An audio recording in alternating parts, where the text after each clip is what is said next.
bukan suruh ibu puasa day by day. Maksudnya tengok hari tu, kalau cuaca mendung aja, sejuk je, hari ni tak banyak aktiviti, pergerakan anak okey, teruskan. Kencing kita tengok. Kalau kencing tu berbau, pekat, kita tahu ibu tu kurang.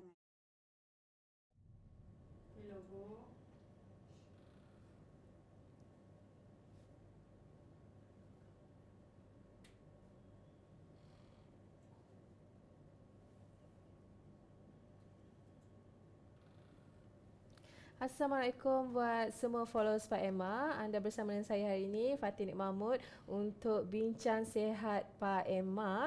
Dan hari ini kita masih lagi nak bercakap tentang kesihatan lah, tentu sekali. Dan apa agaknya kita nak bincangkan hari ini? Tajuknya hari ini adalah tentang bayi kurang bergerak kerana ibu berpuasa. Saya rasa topik ini sangat sangat orang kata sangat dinanti-nantikan oleh ibu hamil kan, ketika bulan puasa ni.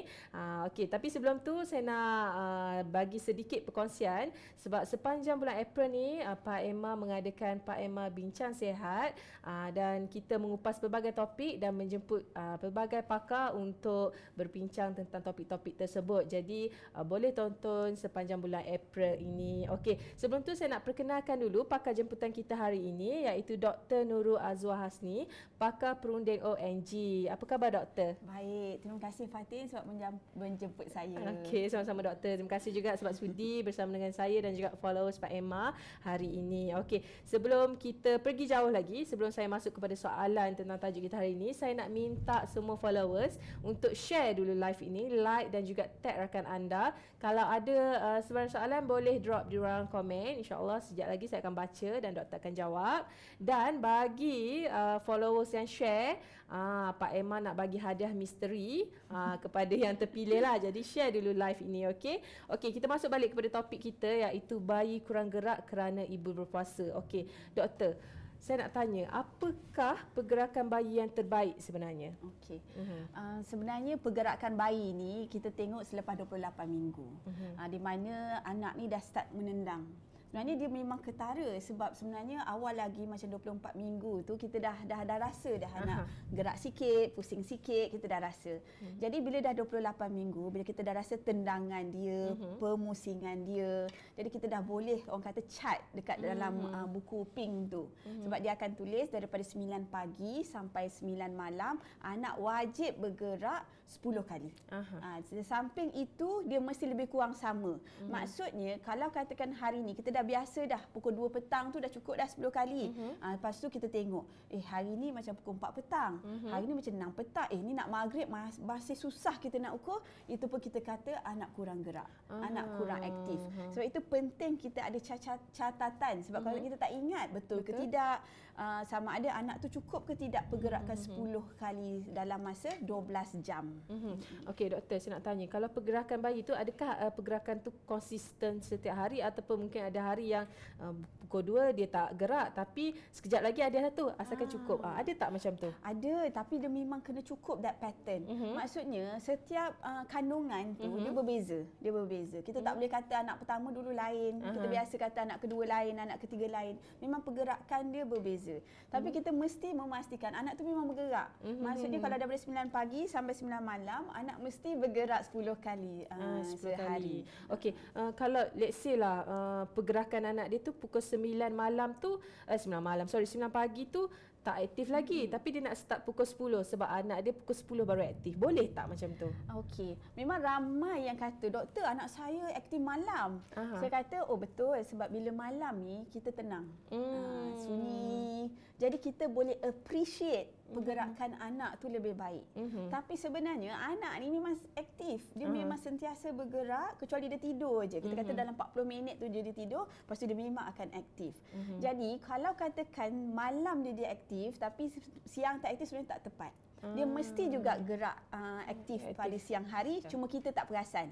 Sebab kita sibuk dengan kerja rumah, tengok orang kata buat urusan-urusan, tak sedar, tak perasan yang anak tu aktif. Jadi bila kita rasa anak kurang aktif, kita kena berhenti. Take a moment, saya akan cadangkan kalau tu berhenti dulu minum air sejuk. Atau makan makanan yang manis, dan baru sepatutnya in half an hour baby akan aktif. Kalau anak masih tak aktif, then you have to go to the hospital sebab there's something wrong with the baby yang kita tak tahu apa. Okey, itu baru tentang pergerakan mukadimah orang kata kan. Sebab ni tentang ibu yang berpuasa, doktor. Okey, jadi jadi normal tak untuk bayi dia sedikit pasif ataupun tak aktif kalau ibu tu berpuasa? Betul tak? Betul, sebab macam ni kalau kita pun masa berpuasa pun lemau aja kan.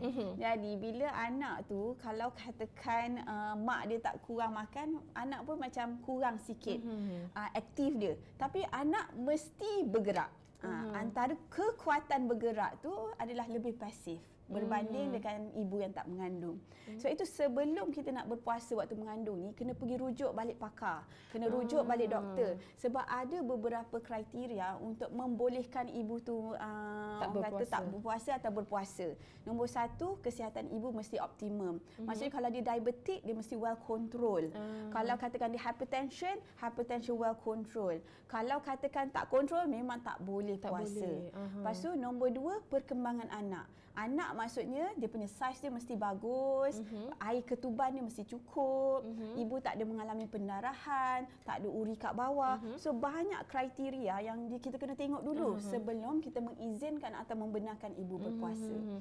Sedangkan yang orang kata yang tak ada risiko pun boleh rasa anak kurang gerak. Betul. Apatah lagi orang kata bila kita ni ada masalah-masalah kesihatan yang lain.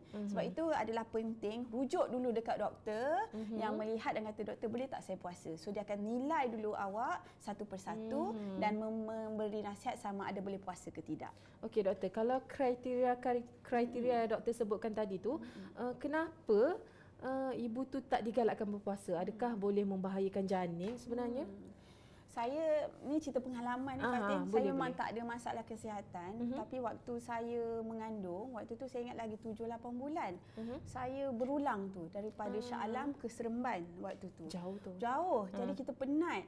So biasalah orang kata degil. Puasa juga sebulan. Jadi kesan daripada tu kita nampak anak tu tak berkembang seperti yang sepatutnya selepas raya. Lepas raya tu kita buat follow up balik, baru kita cakap anak kecil, air ketuban kurang. Itu antara dua yang common. Kalau kita puasa juga maksa diri, dia akan ada risiko anak kecil sikit, ataupun kita panggil air UGR atau SGA, atau nanti start oligo, kurang air. Lepas tu keadaan-keadaan yang lebih teruk, na'udzubillahi min zalik lah kita kata, anak meninggal dalam perut, di mana kita dah tak rasa dah anak bergerak seterusnya lepas tu. So itu penting kena ada assessment dulu dengan pakar sama ada boleh ke tidak puasa. Okey, jadi bagi followers yang tengah tengok ni, kalau ibu-ibu yang sedang hamil ni, kalau tak yakin, make sure dapatkan nasihat daripada pakar dulu sebelum berpuasa. Kira orang kata jangan degil lah kan, demi kesihatan anak. Sebab Islam pun bagi kelonggaran untuk ibu yang hamil dan juga ibu yang berpuasa kan. Okey, doktor, kalau lah andai kata ibu tu nak berpuasa juga. Okey, lepas tu anak dia tak aktif, tak bergerak. So ada tak cara nak buat anak dia aktif bergerak? Selepas katakan doktor kata okey, awak layak, awak boleh berpuasa. Jadi adalah penting nombor satu, awak kena sahur tu kena sahur. Lewatkan sahur.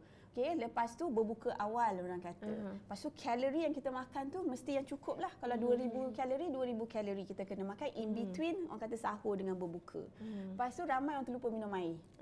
So minum air kita tetap sama. Maksudnya 8 gelas sehari. 8 gelas sehari maksudnya kalau katakan sahur buat 2 cawan 2 gelas, sekarang more 2 gelas. Lepas tu sekarang malam 2 gelas sebelum tidur. Lepas tu nanti kan bersahur kena 2 gelas. Kena pastikan air makan cukup. Okey. Jadi bila kita dah tahu anak kurang gerak, kita tahu bukan salah makan. Maksudnya kita dah cukup dah nutrisi pada anak. Then kita kena mula-mula kita cakaplah dulu dengan baby.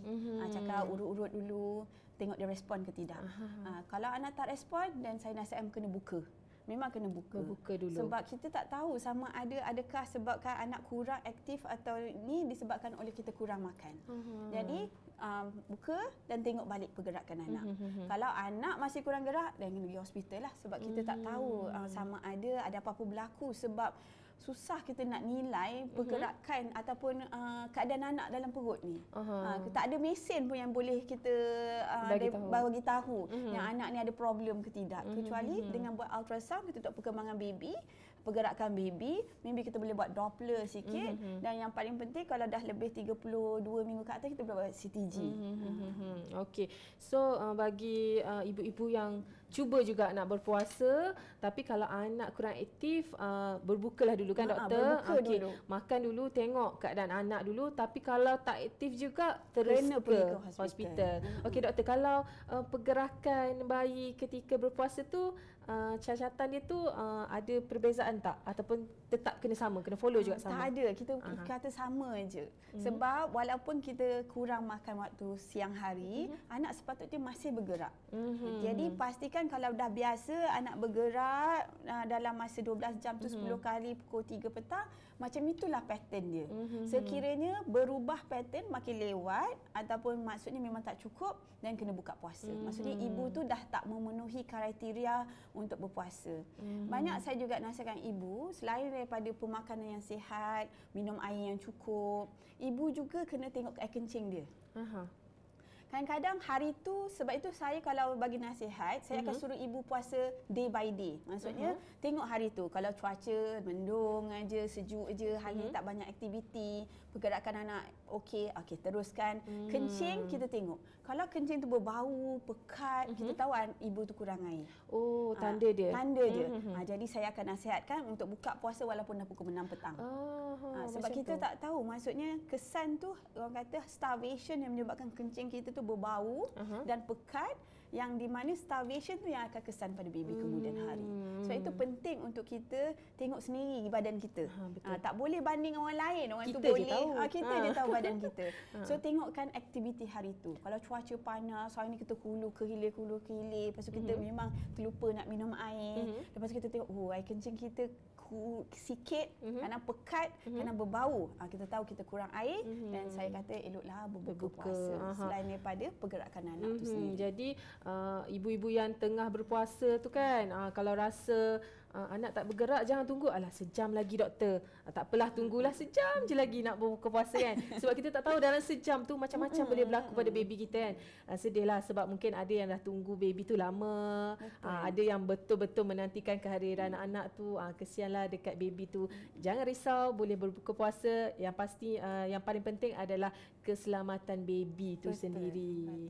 Okey, bagi yang baru join live ini, jangan lupa share, like dan komen dalam Pak Emma Bincang Sihat ini. Kalau ada nak tanya soalan pun boleh ajukan di ruangan komen, saya akan baca sekejap saja lagi. Dan bagi yang share tu, jangan risau sebab kita akan pilih pemenang misteri untuk Pak Emma bagikan hadiah. Okey, doktor, ada soalan daripada followers kita. Dia tanya, ada tak komplikasi yang mungkin berlaku jika ibu terus berpuasa walaupun anak kurang gerak? Saya rasa soalan ni doktor dah jawab tadi kan, mungkin doktor boleh jawab sekali lagi. Bila katakan kita kata ibu terus berpuasa, kesan yang paling kita bimbang anak meninggal dalam perut. Nauzubillah min zalik. Sedangkan waktu tu kita kata dah trimester ketiga, sayang kita kata. Nauzubillah yang tu. Yang lain kita akan nampak kesan dia air ketuban dia berkurang, ataupun anak dah tak berkembang dah. Maksudnya dia kira terbantut atau perkembangan dia tidak seperti yang sepatutnya. So ni adalah 3 kesan utama pada baby bila kita berpuasa. Kalau kita tengok pergerakan anak kurang aktif tu. Okey doktor, ada juga soalan tanya, apa nasihat doktor yang boleh doktor beri pada ibu yang sedang berhamil dia minta nasihatlah. Kalau nak mahu berpuasa ketika hamil, ada tak apa-apa mungkin daripada segi makanan ke atau macam mana doktor? Okey. Sebenarnya dia tak banyak beza cara kita makan dengan berpuasa dengan tidak berpuasa. Okey, tapi yang penting penilaian kesihatan. Maksudnya ibu-ibu yang ingin berpuasa kena pergi tanya doktor dia. Apakah risiko-risiko dia dan memboleh atau tidak membolehkan dia puasa. Okey, bila dia dah fit kriteria untuk boleh berpuasa, dia kena ingat ada beberapa lagi perkara yang dia kena pastikan, iaitu makan mesti cukup. Okey, rehat mesti cukup. Air tu mesti cukup. Lepas tu pergerakan anak mesti cukup. Sekiranya pergerakan anak cukup, air cukup, makan cukup, insya-Allah okey. InsyaAllah. Tapi tu saya kata tengok kena hari-hari lah, maksudnya hari ni kalau tak larat buka, kau rasa kadang-kadang aktiviti kita kan berbeza. Betul. Fatin hari ni lain, esok lain. Jadi kalau aktiviti tu dia memainkan peranan untuk mengurangkan lagi teruk air tu. Jadi pastikan kita minum yang cukup lah untuk memastikan pergerakan anak tu aktif. Okey, jadi followers Pak Emma ni yang tengah tengok boleh ambil nasihat doktor ni, sebab sepanjang bulan puasa tentulah kita banyak aktiviti kita nak buat, ada hari kita tak larat, berjalan, lagi nak pergi bazar Ramadan. Jadi mungkin aktiviti-aktiviti tersebut boleh menyebabkan kita punya baby dalam perut stres, tak cukup makan, tak cukup air. Jadi kalau rasa tak ada pergerakan tu, bolehlah berbuka. Jangan tunggu-tunggukan doktor. Jangan tunggu. Buka doktor, dulu. ada tak yang kes doktor, yang rare case lah yang doktor jumpa disebabkan mak ni nak berpuasa sangat ni, apa-apa berlaku pada anak tu? Yang paling yang pernah saya tengok adalah memang anak tu air ketuban dia kurang, dia berak dah. Hampir meninggal tapi tak adalah kita dapat berjaya selamatkan. Rupanya because mak bila kurang minum air, anak kecil air ketuban sikit dan dia dah stres, dia dah start berak. Jadi bila kita buat operation tu memang anak tu kira nyawa-nyawa ikan lah. Ya Allah. Tapi alhamdulillah sempat masa je dan sempat kita selamatkan. Ibu tu pantas. Okey. Okey, saya rasa dah banyak dah topik yang kita dah banyak dah soalan-soalan yang kita tanyakan, kita ajukan pada doktor. Dan saya rasa sangat jelas untuk ibu-ibu yang hamil nak berpuasa, dan rasanya sekejap je kan masa doktor dah di akhir perbincangan dalam Pak Emma Bincang Sihat hari ini. Okey, saya nak mohon maaf kepada followers Pak Emma yang mungkin ada tanya soalan, sebab saya rasa banyak sangat soalan, jadi kita tak dapat nak tanyakan banyaklah pula. Kalau banyak sangat kita ni lamalah pula kita nak habis doktor. Kita pula nak buka kita pula nak buka. Okey, saya nak ucapkan terima kasih kepada jemputan kita hari ini, iaitu Dr. Nurul Azwar Hasni, pakar perunding ONG, kerana sudi bersama dengan kami hari ini dan juga sudi share info-info untuk followers Pak Emma. Terima kasih banyak-banyak doktor. Terima kasih Fatin sebab Sama-sama. jemput saya. Nanti kita boleh bersembang lagi doktor. Boleh lagi, boleh, tak ada masalah.